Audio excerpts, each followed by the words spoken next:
মানে শাসকদের, মুরব্বীদের পালন করো। এখন মুরব্বীদের আদেশ পালন করতে গেলে মুরব্বীর সাথে অমিল হইতে পারে, এক মুরব্বী আর এক মুরব্বীর সাথে অমিল হইতে পারে। হ্যাঁ পারে, কেন? আল্লাহ তো একজন, রসুলও একজন, মুরব্বী তো অনেক। আপনার পিতা আপনার মুরব্বী, আদেশকর্তা। স্ত্রীর জন্য স্বামী আদেশকর্তা কর্তা, শিক্ষকরা আপনার আদেশকর্তা, মসজিদের ইমামরাও আদেশকর্তা ধর্মীয় ব্যাপারে, বক্তারা, হ্যাঁ পীরেরা, সবই তো আদেশকর্তা।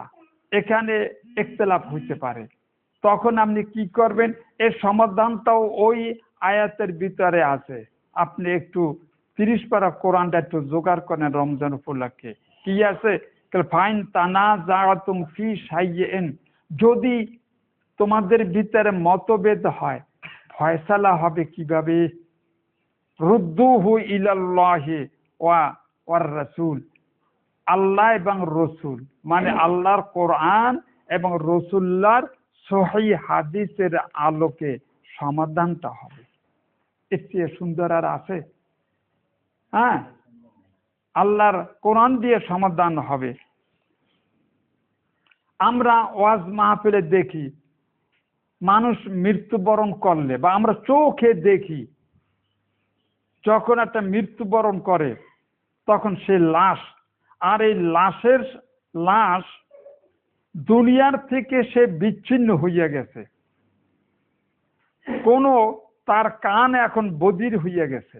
লাশের কান আছে, কান আছে কিন্তু ভিতরে মাল নাই। চোখ আছে, ভিতরে মাল নাই। মুখ আছে, ভিতরে মাল নাই। কি আছে? সেটা আল্লাহ ছিনাইয়ে নিয়ে গেছেন। এইটাকে বলা হয় মৃত্যু। কেমন? সে এখন একটা আল্লাহ তাআলা একটা পর্দার আড়ালে নিয়ে গেছেন। মৃত্যু হলো একটা পর্দা, পর্দার আড়ালে নিয়ে, যে পর্দাটা চোখে দেখা যায় না কিন্তু বাস্তব তো চাইয়েই দেখলাম যে 1 মিনিট আগে যেই আব্বায় কথা বলছেন আর 1 মিনিট পরে পরে, হ্যাঁ, আব্বার মুখ বন্ধ, এত ডাক দিই আব্বা সাড়া দিতে পারে না। এটা চোখে দেখলাম। এখন একদল ওলামারা বই লেখেন এবং এতে ওয়াজ মাহফিলে বলেন এবং তাদের ফাজালের বই মসজিদে পড়িয়া শুনাইয়ে দেওয়া হয় যে আল্লাহর ওলিরা কিন্তু মরে না। এখানে চাইয়ে দেখলাম মরলো। সাহাবারা চেয়ে দেখলেন যে রসুল একটু আগে দিয়া কথা বলেছেন, এখন তিনি আর কথা বলতেছেন না, মৃত। কে? রসুল মৃত। এখন এই ওলামারা ফাজালের বইতে লেখে জীবিত, কয়েকলে এরা জীবিত। তার প্রমাণ বহু স্বপ্ন আছে, বহু কাশফ আছে, বহু ইলহাম আছে। তাদের দলিল হইল আল্লাহ তোগো ভিতরে ইখতিলাফ হলে দলিল নিবি 1 নাম্বার কিসের থেকে? কোরআন থেকে। 2 নম্বরে দলিল নিবি হাদিস থেকে, এই না? আর এরা দলিল নেবে স্বপ্ন থেকে আর মোরাকাবা থেকে। মোরাকাবা এরকম চক্ষু বন্ধ করে দেওয়া, জাগ্রত অবস্থায় বসলে, হ্যাঁ, কল্পনার চোখ দিয়া তারা সব দেখে। এটাকে বলা হয় কাশফ, এইটাকে বলা হয় ইলহাম। হ্যাঁ, কল্পনার। আপনি এখানে বসা আছেন, আপনি কল্পনা না আছে কার বলেন তো? আপনি কল্পনা করে তো ঢাকা রোডে এখন ঘুরতেছেন,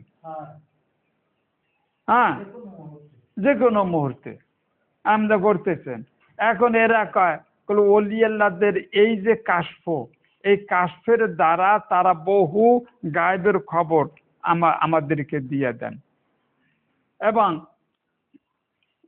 এইটার ভিতরে তাবিজের সরাসরি কি করে মানুষ হেদায়েতে আসবে, এই যদি মাদ্রাসায় পড়ায়, হ্যাঁ, তাবিজের পক্ষে রসুল পাক সাল্লাল্লাহু আলাইহি সাল্লাম একটা হাদিসও বলেন নাই। যত তাবিজ প্রয়োজন হয় জাদু করলে, জিন আক্রমণ করলে, তখন না এগুলার প্রয়োজন। এই জন্য রসুল পাক সাল্লাল্লাহু আলাইহি সাল্লাম বলছেন, হ্যাঁ, আমরা দোয়া শিখাই দিয়েছেন। হ্যাঁ, যে এত ভয় পাও ঘর থেকে নামলে, দোয়া শিখাইয়ে দিয়েছেন যে ঘর থেকে নামবার সময় বাম পাও দিয়ে নামবে, বিসমিল্লাহি তাওয়াক্কালতু আলাল্লাহ ওয়ালা হাওলা ওয়ালা কুওয়াতা ইল্লা বিল্লাহ, এই দোয়াটা পরে রওনা দেবে, ওই লোকটাকে জিন আক্রমণ করতে এই তো হ্যাঁ করবে। কোথাও অপরিচিত জায়গা, সেখানে গেলে ভয় ভয়ে লাগে, অন্ধকার রাত্র পথ অতিক্রম করা ভয় ভয়ে লাগে, আল্লাহ নবী শিখাই দিয়েছেন, বলো আউযু বিকালিমাতিল্লাহি তাম্মাতি মিন শাররি মা খালাকা। আয় আল্লাহ, আমি আল্লাহর কালাম সমূহের কাছে আশ্রয় চাই, তার কোন মখলুক যেন আমাকে ক্ষতি করতে না পারে। একটা লোকের ভিতরে জিন আসর করেছে, বাইর করা কিভাবে যাইবে? আমরা যাইবে আল্লাহর রসুলের কমবে থেকে দেখি, তাহলে আলহামদু সূরা পরে ওযু করে ওর ডাইন কানে ফু দাও, ও চিৎকার মারবে। আয়াতুল কুরসি পড়ে ফু দাও, চিৎকার মারবে। সূরা জিন পড়ে ফু দাও, চিৎকার মারবে। সূরা ফালাক নাস পড়ে আল্লাহর কাছে বলো আর ডাইন কানে ফু দাও, ও বাইরেতে বাধ্য হইবে। আর যদি ওই জিনটাকে যদি অন্য কোনো ওজা চালান দিয়ে থাকে জাদুর মাধ্যমে, তাহলে এই আমলগুলি ক্রমাগত 15 দিন, 20 দিন, 1 মাস, 2 মাস চালাও, হ্যাঁ, জাদু নষ্ট হইয়া যাইবে ইত্যাদি। আল্লাহর রসুলের থেকে তাবিজের কোনো হাদিস নাই, অথচ এই কিতাবের ভিতরে নকশার তাবিজের অভাব নাই। হ্যাঁ, আর সবচেয়ে বড় আশ্চর্য কথা, একটু কোরআন শরীফটা এই আঙ্গুল দিয়ে ধর, সবচেয়ে বড় আশ্চর্য কথা, জিন ইত্যাদি তারাইতে, জিন তো আল্লাহর মখলুক, ও যাতে ক্ষতি না করতে পারে এই জন্য আমরা সাহায্য চাবো কার কাছে? আল্লাহর কাছে। আর এইখানে এই আশরাফ আলী থানভী রাহিমাহুল্লাহ, তার অনেক ভালো সাইডও আছে, এই জন্য তার জন্য দোয়া করি, আমরা করি। তিনি আমাদের ওস্তাদের ওস্তাদ, কিন্তু তিনি করলেন কি, এইখানে সাহায্যের জন্য তিনি একটা তাবিজ লেখছেন, এই দেখেন, হ্যাঁ লেখছেন, এই একটা নকশা, এই নকশার ভিতরে বসাইছে অঙ্ক 2, 4, 5 আরবিতে। আল্লাহর রসুল সাল্লাল্লাহু আলাইহি সাল্লাম থেকে কোন নকশা প্রমাণিত নাই, সাহাবারা করে নাই, তাবেঈনরা করে নাই, আমরা যে মযহাব মানি মযহাবের থেকে নাই।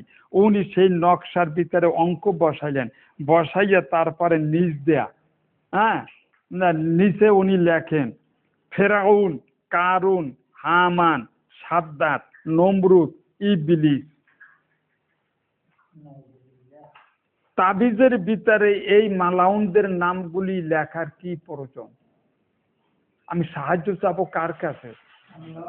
আল্লাহ তাআলার কাছে সাহায্য চাচ্ছি। ওনার যুক্তি হলো এই জিনটা মোটে তাড়ান যায় না, খবিস। তা বড় খবিসকে দোহাই দিলে, বড় খবিসকে বড় ওস্তাদকে দোহাই দিলে তাহলে ও যাইবে, হ্যাঁ যাইবে ঘটনা। এবং সেটা বাস্তবে প্রয়োগ করে দেখাইলো।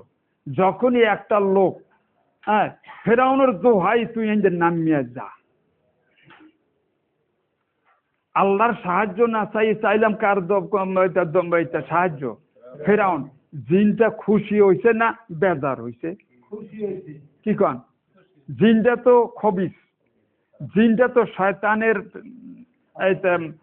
শয়তানের শিষ্য। ও তো আইসেই আপনাকে মুশরিক বানাইবার জন্য। আপনার মতো হাজি, আলেম, এতে তাহাজ্জুদ গুজারকে যাতে মৃত্যুর সময় মুশরিক বানাইয়া কবরে নেওয়া যায়, এই জন্যই তো ইবলিস শয়তান এই খুরসা শয়তানকে আপনার লগে বান্ধা দিয়েছে। হ্যাঁ, আপনার এখানে সাপ্লাই দিয়েছে।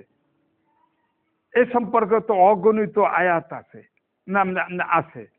কাজী যখন তার উদ্দেশ্য আপনাকে মুশরিক বানাইবে আর জহেরি ভাবে আপনাকে অলি বানাইবে, মানুষ মনে করবে আপনি অলি আল্লাহ, আসলে আপনি হইছেন অলি ও শয়তান, শয়তানের অলি হয়ে গেছেন।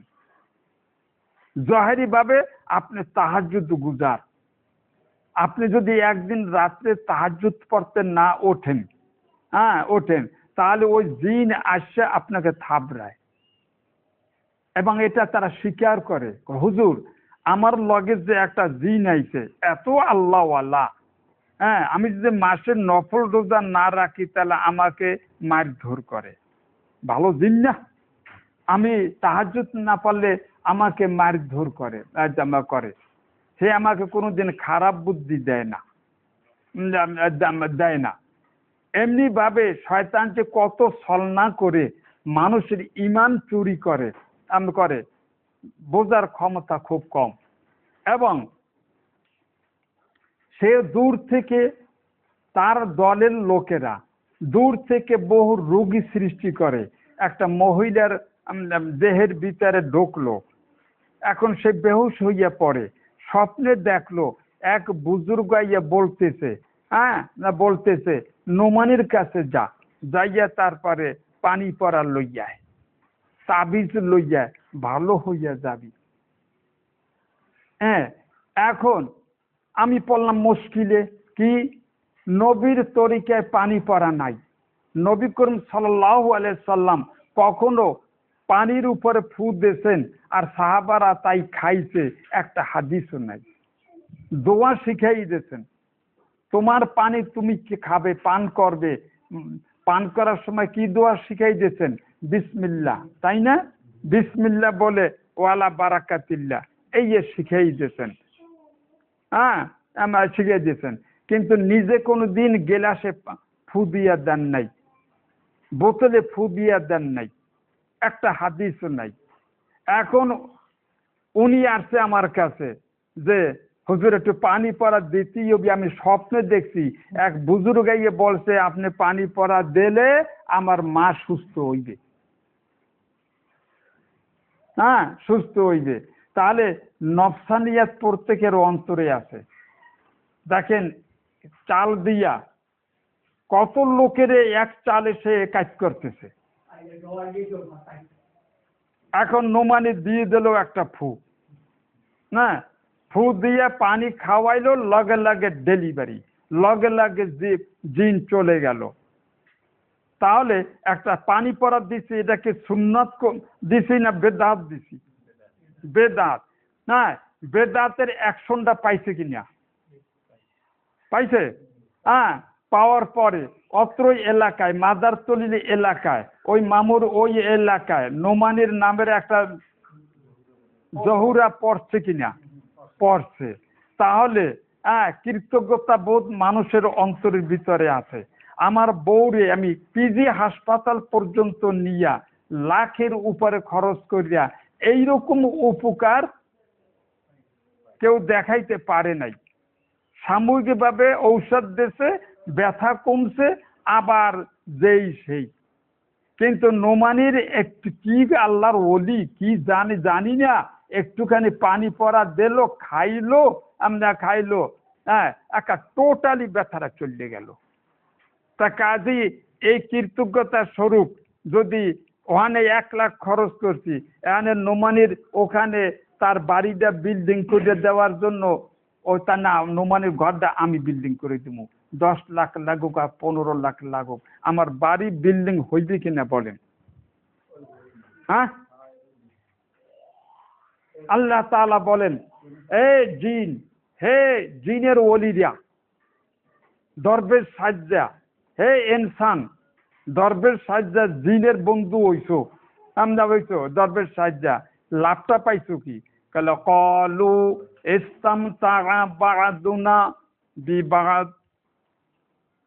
তখন সত্য কথা বলবে, জিনেরা কইবে যে এক চাল দিয়া বহুত লোকের আমি মোশরেক বানাইয়া বেদাতি বানাইয়া কবরে নিছি, জাহান্নামের দিকে লইয়া গেছি।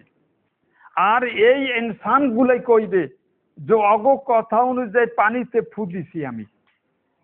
একটা বেদাত, রসুল্লাহর অপমান করছি আমি। এই বেদাতের দ্বারা আমি আমার বাড়ি বিল্ডিং করিয়ে ফেলাইছি। ইস্তামতাআ বা'দুনা বিবাদ, আমি দুনিয়া কামাই করছি।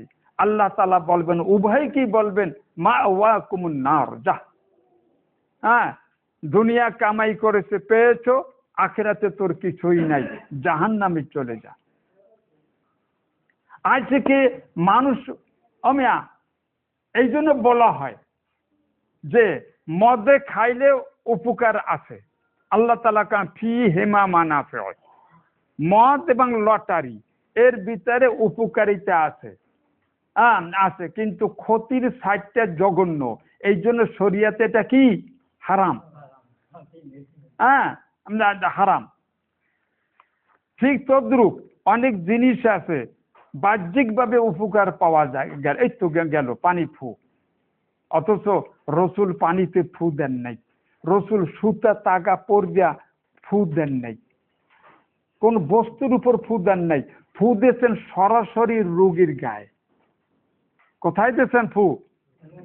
রোগীর গায়ে। এদিকে হ্যাঁ, আওয়ার পরে আউযু বিল্লাহি মিনাশ শাইতানির রাজিম, বিসমিল্লাহির রহমানির রহিম, কুল আউযু বিরাব্বিল ফালাক মিন শাররি মা খালাক। আমি মুহাম্মদ আল্লাহর কাছে পানা চাইতেছি কোন মখলুক যাতে এর ক্ষতি করতে না পারে।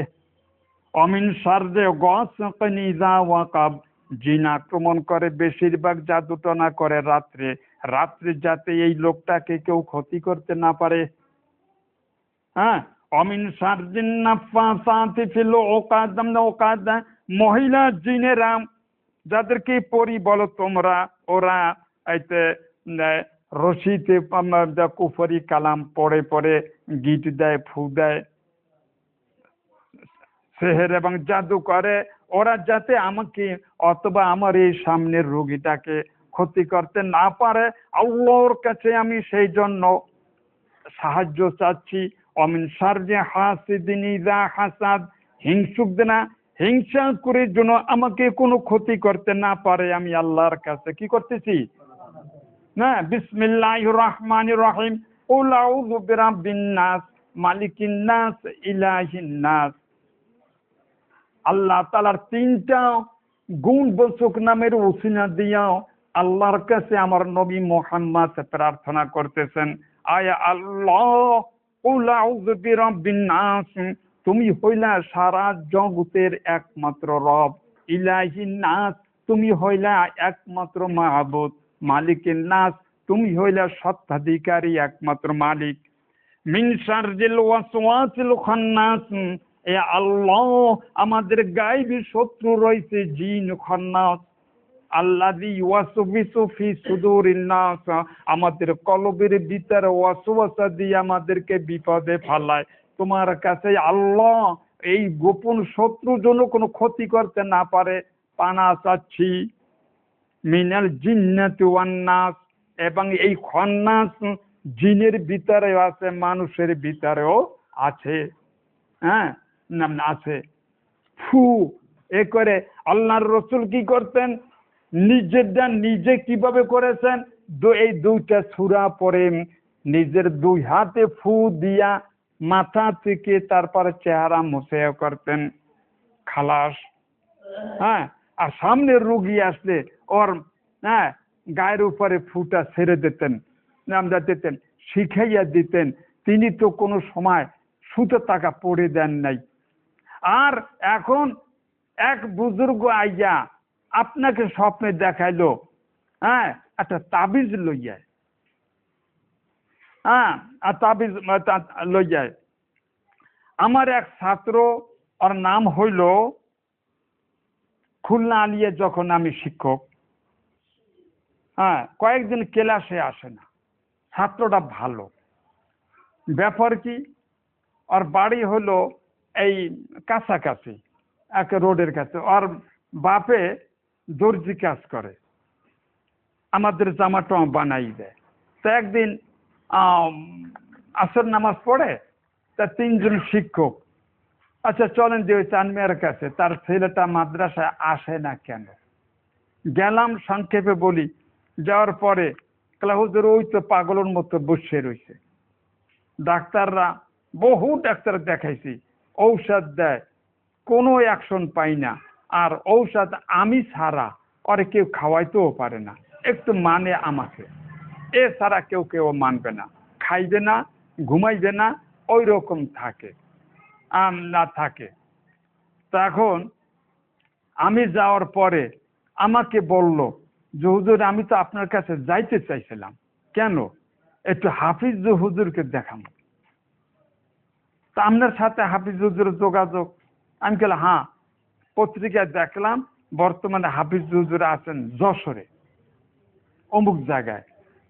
তা আপনি হুজুর আপনি একটু লগে লন, আমাকে কিচ্ছু লাগবে না, আমার ক্লাস থুয়ে তোর আমি যাইতে পারবো না, আপনি যাইবেন, যাওয়ার পরে কোনো ভায়া মিডিয়া লাগবে না, তার কানের কাছে যাইয়া একটু জোর আওয়াজ দিয়ে কইবেন খুলনা আলিয়ার মুহাদ্দিস মোস্তফা নোমানি আপনার কাছে পাঠাইছে, তাই হে হুজুরে আমার চেনে এবং ঘুরিয়ে বসবে এবং আপনার কথা শুনবে। করছে তাই হুজুরে একটা ফু দিয়ে দিছে রুগীর গায়ে। হ্যাঁ, আইছে 2 দিন ভালো। জিন কি সহজে হটি দেবে আপনার দ্বারা আকাম না করাইয়া, এই ভাবছেন নাকি? হ্যাঁ, এইতে হটি দেবে না, ফু দেশে, এটা তো সুন্নাত। কেমন? হ্যাঁ, ফু দেশে 2 দিন সহ্য গেছে, না যাইয়ে উপায় নাই। ফু যদি আল্লাহর কোরআন দ্বারা দেয়, তাহলে এই ফু যদি ওর গায়ে লাগে, ওর গায়ে আগুন ধরে যায়। কারণ সুবহানাল্লাহ, কি ধরে যায়? আগুন। ফাআতবাহু শিহাবুন সাকিব। হ্যাঁ, শিহাব, অগ্নি, অগ্নি, আগুন ফেরেশতারা নিক্ষেপ করে, গায়ে পড়লে বোমার মতো, হ্যাঁ, আপনি খতম হইয়াও যাইতে পারেন। এইটাকে ওরা খুব ভয় করে। এই জন্য কোরআন তেলাওয়াতটাকে ওরা সবচেয়ে বেশি ভয় করে, যে কোরআন তেলাওয়াতের লাগে যদি পাঠক এখলাসের শক্তির বলে যদি ফেরেশতা নামাইতে পারে, তাহলে এখান থেকে পলাইয়া যাওয়া ছাড়া আমাদের কোন পথ নেই। সুবহানাল্লাহ, কত বড় একটা অস্ত্র আল্লাহ তাআলা আমাদেরকে দিয়েছে, কিন্তু আমরা সেই কোরআনটা, হ্যাঁ, সহিভাবে একটু আলেমের কাছ থেকে শিখতেও রাজি না, ছেলেদেরকেও শিখাইলাম না, পাইছে শয়তানে, এখন নোমানি তুমি ছাড়াইয়া দাও। তা আমি বললাম আমি তো একবার দেব, তারপরে ঔষধ খাওয়া লাগবে 1 মাস। আমি পিজির হাসপাতালের ডাক্তার, আর এইটা বই একখান দিয়ে দিলাম, এটা হলো আমার প্রেসক্রিপশন, 150 টাকা লাগবে, নিলাম আমি ফি। কিন্তু এই অনুযায়ী ঔষধ খাওয়া লাগবে কয়দিন? 1 মাস, 2 মাস, বাজার দিয়ে কিনা।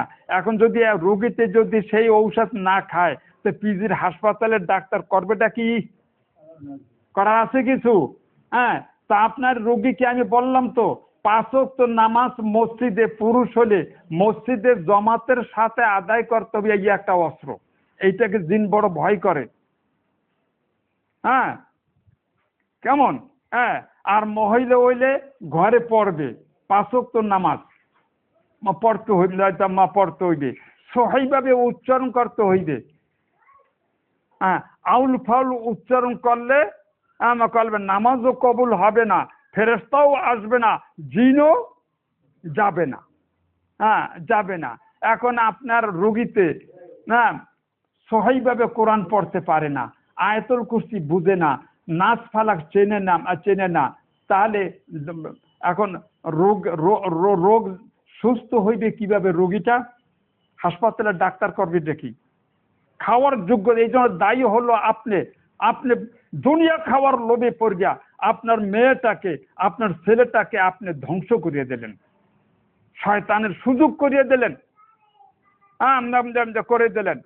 এই পাশের একটা লোক আমার কাছে আসলো, মাদ্রাসায় পড়াইবে, ছেলেটার চেহারা কি এত সুন্দর, আর মাইয়ার ঘরের নাতি, এখন মাইয়ের বাড়িতে বসে উৎপাত করে, ও তো নানু কোলে লইয়েছে, যা আমাকে ওই জায়গায় পরামো আনে, দেখলে আপনার মায়া করবে, আমদা করবে।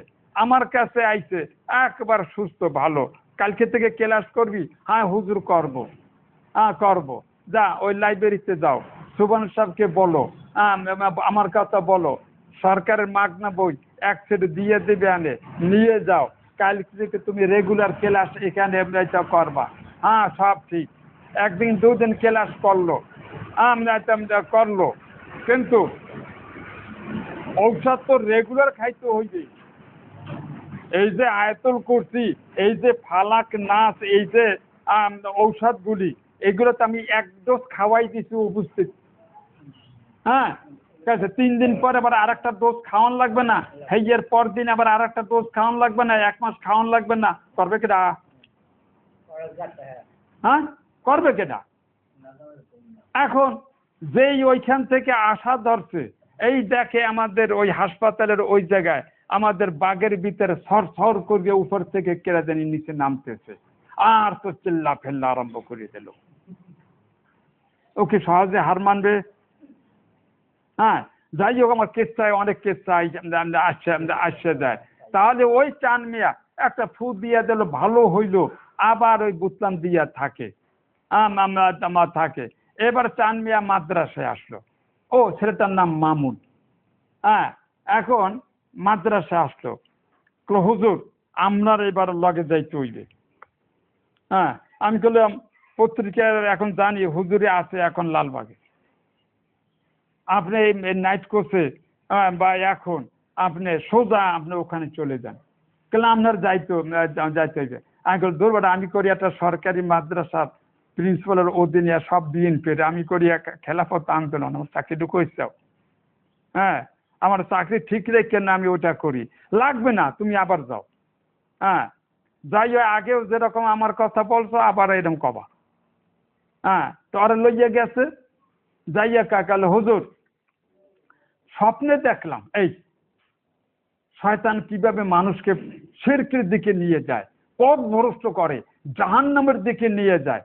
তা আমি স্বপ্নে দেখছি সদর সাহেব হুজুর, নাম জানেন?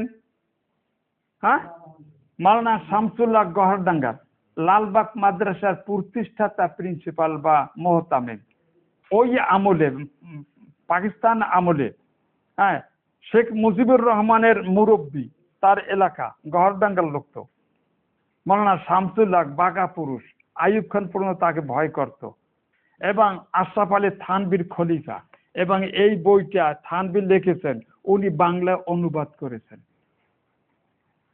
হ্যাঁ আমরা করেছেন। কালে এই চান মিয়া হলো সদর সাহেবের মুরিদ। এখন কালে সদর সাহেব স্বপ্নের ভিতরে জানাইলো, তাহলে চান মিয়া তুই হাফিজির কাছ থেকে হ্যাঁ একটা ফু আনছো, একটা তাবিজ আনতে পারলি না? এবার কি কইছে? তাবিজ আনতে পারলি না? এই স্বপ্নকে ফেরেশতারা দেখায় না শয়তানে দেখায়? এটা তো স্পষ্ট আপনারা বলবেন। সুন্নাত যেখানে খেলাফ হবে সেই বুজুর্গ কেডা? শয়তান। সুন্নাতের খেলাফ হলে সেই বুজুর্গ কে? শয়তান। হ্যাঁ উনি খাজা বাবা আজমিরি না, ও শয়তান। ও আব্দুল কাদের জেলানি না, যে যাকে আপনি রাত্রে স্বপ্নে দেখছেন, ও শয়তান। হাত্তাকে আপনার রাত্রে যে রসুল্লাহকে স্বপ্নে দেখেছেন, দেখেছেন, ওই লোকটা কিন্তু রসুল্লাহ না, ওর রসুল্লাহর নাম ভাঙ্গাইয়া সামনে খাড়াইছে শয়তান, ওর রসুল্লাহ না। এ ক্ষমতা শয়তানের আছে, যে কোনো লোকেরা আকৃতিও ধারণ করতে পারে।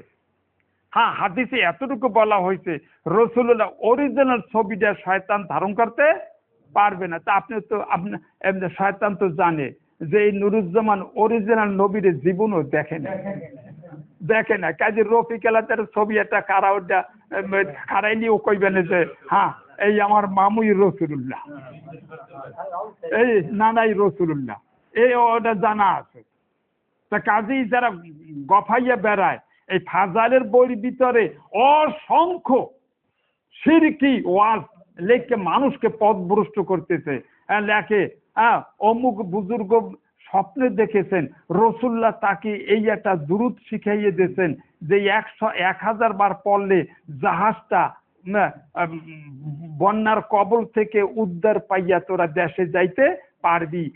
পারবি 300 বার আমরাও বিপদে পড়ে 300 বার পড়তে পারি নাই, এর মধ্যে দেখি আমাদের জাহাজটা ঘাটে গিয়ে হাজির। কন সুবহানাল্লাহ। কে? ফাজাইলে ফাজাইলে তাবলীগ। ফাজাইলে তাবলীগ। ভাইরে এই এই এই যে লোকটার রসুল্লাহ সাজ্জা ওই স্বপ্ন দেখাইলে আসলে কি ও কি রসুল্লাহ? ও হলো শয়তান। শয়তান। ও আজকে একটা নতুন দরুদ বানাইয়া দিয়েছে, বিজ্ঞ আলেম ধরি ফেলাইতে পারবে। কে? রসুল্লাহ নতুন সবক দেবে কেন? রসুল্লাহ জীবন ও স্বপ্নে আপনাকে নতুন কোন শরীয়তের সবক দিবে না। কে? জীবদ্দশার নবী হলো কিয়ামত পর্যন্ত নবী, পরিপূর্ণ। দরকার নাই দৌড়ত একটা নতুন বানাইয়া বলার কোনো দরকার আছে? দৌড়ত আমার নামাজে পড়ি না, তো রসুলের দিন পরিপূর্ণ না? এখন যদি স্বপ্নেরটা মানি তাহলে কি হলো? রসুল্লাহকে অপমান করা হইলো, রসুল্লাহকে অপূর্ণাঙ্গ বলা হইলো। অথচ কোরআনে বলে বাল্লিক বাল্লিক মা উনজিলা ইলাইকা মির রাব্বিকা, আয় নবী তোমার কাছে আমি আসমান থেকে জিবরাইলের মাধ্যমে যত শরঈ হুকুম আহকাম ওহির মাধ্যমে তোমার কাছে পৌঁছাইয়া দিয়েছি, সেইটা তুমি তোমার উম্মতের মধ্যে তাবলীগ করো। ফাইল্লাম তাফআল ফামা ফামা বাল্লাকে তার রিসালাতাহু, যদি গোপন করো, যদি সেই কাজটা না করো তাহলে তোমার রসুলগিরি থাকবে না। তার রসুলকে গোপন করে গেছেন নাকি? তাহলে স্বপ্নে আমায় কি দেখলাম? পাগড়িওয়ালা একটা বড্ডা হুজুর আইয়া কয়েকলা আমি রসুল কি দুরুদটা এইভাবে পড়বি, নতুন একটা দুরুদ আমার শিখেই দিয়ে গেছে আমনে গেছে। তাহলে এটা স্পষ্ট হয়ে গেল ওই পাগড়িওয়ালা হুজুর রসুল্লাহ না, ওল বদমাশ, ওল ইবলিস, ওল শয়তান। আশ্চর্য কথা, দেওবন্দি আলেমরা এই সমস্ত স্বপ্নের কথা বইতে কি করে লেখলো? নমরুদ, হামান, শয়তান, ইবলিস। ইবলিস এখন কয় কি কয়? যেমন মূর্খ লোকেরা কয় যে মদ খাওয়া তো হারাম, কিন্তু মদের দ্বারা যে আমি উপকার পাইছি, কে খামু না কা? আমি উপকার পাওয়াটাকে দলিল বলেন? উপকার পাওয়াটাকে দলিল? এতে পরীক্ষা। আল্লাহ করতে হারাম, আপনাকে উপকার পান আর নাই পান করতে হবে। আলেমদেরকে কি এই ভূতে পাইলো? ওই আলেমে কয় তাহলে আমি অন্য তাবিজ দিয়ে দেখছি শয়তান যায় না, যেই ফেরাউন নমরুদ হামানের নাম দিয়ে দিছি অমনি রোগী ভালো হইয়া গেছে। এই উপকার পাওয়া এটা কি দলিল? দলিল? এই যে যদি আশরাফ আলী থানভীর মতো লোকে যদি হেজ্জে তাবিজ করে তাহলে আমরা যাব কোথায়? একে তো তাবিজ করা হারাম, 2 নম্বরে কোরআনে আয়াত দিয়ে লেখলো তো হইতো, 3 নম্বরে হইলো লেখলো নমরুদ হামান শয়তানগর নাম দিয়ে তাবিজ দেয়। চৌমুনিতে আমি এখানে বসলাম, তা বসার পরে এক তাবিজওয়ালা কি হুজুর কমু নাকি বদমাশ কমু কি কমু আইয়ে বসলো। বসার পরে আমি কইলাম যে তাবিজ তাবিজ এ সমস্ত পাইছেন কই? পাইছেন কই? না আমি তো কি তো কালিদাস না কিসের জানি, কালিদাসের দোহাই না কি দিয়ে তাবিজ লেখলো, না কালী ময়দা আছে। তা আমি বলি আপনি এই তাবিজ লেখছেন নাকি? না আমি এই তাবিজ অমুকে আপনার প্রতিবেশী না, তাদেরকে আপনি তাবিজ দেন নাই এবং তারা ক্ষতিগ্রস্ত হয়ে অগত আমার কাছে গেছে, আমি তাবিজগুলো সব বাইর করছি, তখন ওরা দেখি আপনার হাতের লেখা, ওরা বলছে আপনার কথা, এই সমস্ত ভণ্ডামি পাইছেন কোথায় এই সমস্ত এলাকায়? হ্যাঁ, আর কথা কয় না। তাই এখন কালিদাস বা দুর্গার কৃষ্ণের দোহাই দিয়ে তাবিজ লেখে আমার লেখে, উনি তো আমার ধরতে পারে নাই। উনি যদি আমাকে পাল্টা করতে হবে, এই থানবীর কে তাবে দিয়েছে ফেরানোর দোহাই, আর আমি দিচ্ছি কালিদাসের দোহাই, মিয়া তুমি আমাকে ধমকাইতে কেনা, তাহলে তো আমি কাইতেই পারতাম। বুঝছেন? এই হলো অবস্থা। তা কাজী আল্লাহ তাআলা আমাদেরকে এই সমস্ত কুফরি শিরক থেকে আল্লাহ তাআলা বাঁচাক। আমার আসলে এটা ওয়াজ আজকে ছিল না, ওয়াজ ছিল এই কবর সম্পর্কে। হ্যাঁ, সম্পর্কে আল্লাহ তাআলা বলেন, যারা মৃত্যুবরণ করেছে তারা বারজাখের জগতে গেছে। কোথায় গেছে? পর্দার জগতে গেছে। এই জগৎ থেকে বিচ্ছিন্ন। যদি নেককার হয় ইল্লিন, বদকার হলে কোথায়? সিজ্জিন। সিজ্জিনে এত শাস্তি হইতেছে, ও আবার দুনিয়ার লাগে সম্পর্ক করে কিভাবে? কে? হ্যাঁ, সামান্য একটা করোনা দিলাম, এই করোনায় যার ভিতরে দেশে হে তার বউ চেনে না। এই করোনা সাধারণ একটা করোনা, তার মানুষ অনেকে তো আবার ভালো হয়ে গেছে। সুনিশ্চিত না যে আপনার ভিতরে করোনা হয়েছে আপনি মারাই যাইবেন, বাচ্চাও যাইতেছে অনেক। যাই হোক, এই করোনায় একটু ঢুকছে, এই লোকটা তার আপন মাকে চেনে না, আপন মাকে পর্যন্ত জঙ্গলে ফেলে দিয়ে তারপরে সন্তানরা দৌড়। জামাই তার শাশুড়িকে চেনে না, সাধারণ একটা হইল। আর আপনার রুহু যদি চায় সিজ্জিনে, সিজ্জিনটা কি এত সোজা মনে করছেন নাকি? আর সেইখানে যাই আবার সে আবার দুনিয়াতে না ভোক্কা দেবে কিভাবে? আর যদি সে আনন্দ ঘন পরিবেশে যায়, হ্যাঁ, তা সেখানে এমন আনন্দ রয়েছে যে দুনিয়ার কথা সে কি যাবে, ভুলে যাবে। আদম আলাইহিস সালাম সর্বপ্রথম মানুষ, তিনি কবরে চলে গেছেন। আজ পর্যন্ত তার কবরের কোনো ট্রেস অথবা কবরের থেকে কোনো আওয়াজ অথবা তিনি আচ্ছা কাউকে কোনো স্বপ্নে দেখা দিয়েছে প্রমাণ আছে? হ্যাঁ, তা বলবেন যে খাজা বাবার থেকে তার পাওয়ার কম ছিল, তাই তো? হ্যাঁ,